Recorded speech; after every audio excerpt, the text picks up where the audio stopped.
to the sideboard one last time here at the StarCityGames.com Standard Opening in Dallas, part of the SCG Tour here brought to you by Ultimate Guard, Tigtone. I hope you're watching tonight. We got it all. I am Nick Miller alongside our now Standard Open champion, Rob Wagner Krankel. Congratulations. Thank you. Thank you. You've got a trophy here. And now this is the story we got to talk about, because I heard you talking to Todd Anderson, star of Versus Live. Oh, yeah.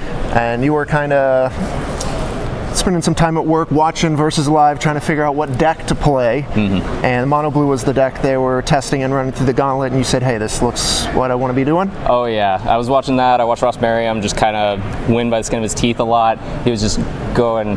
He did very well. It was sort of a deck I'd watched Caleb Durwood stream a lot, and so I had some background on it from that. And I was like, you know what? I'm gonna go play this open, and I'm gonna play this deck. So Thursday night, I messaged a couple friends of mine and said, hey, I won't play in the open.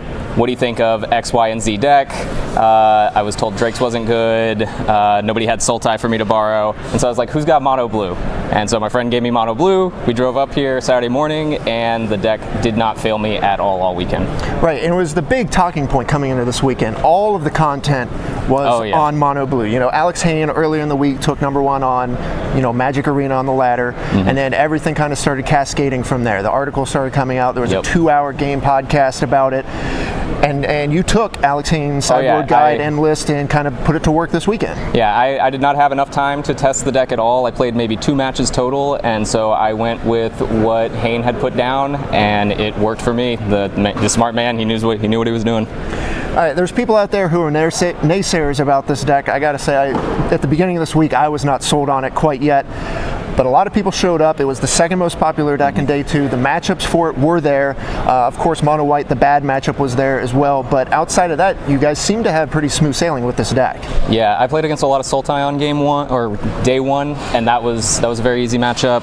Won every time I played against that. And then once we got to the top 8, I played against Esper Control in the finals there. The Nexus deck, the hardest matchup I had in the top 8 was definitely the quarterfinals against Tannen on the mirror. He just didn't draw his Curious Obsessions. I did. It's a very good card, but yeah, the deck just overperformed every time I played against somebody.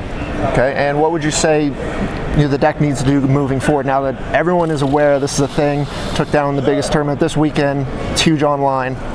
I'm honestly not sure. I don't really the decks that beat this deck beat it by a mile. The games that I lost were nowhere near close, so I don't know if there's things that this deck can really do to cement its bad matchups and make them better if those become prevalent. It might just be a very metagame dependent deck. Okay. Any shout outs? You have a massive group of friends here all looking on. Yeah, definitely. Shout out to my friend Sean for letting me borrow the deck. Everybody that rode up with me. Michael Bell at Bell's Gaming Center in Round Rock, Texas. If you're in town, go and visit him. He'll take good care of you. And just everybody I got to play with, Kale, Sam. I'm blanking on your name. No, just kidding. All right. Thanks everybody for coming along. It's been a hell of a ride. All right, well, congratulations, Rob. Again, I'm going to send it over to Patrick and Ryan to close it out here in Dallas.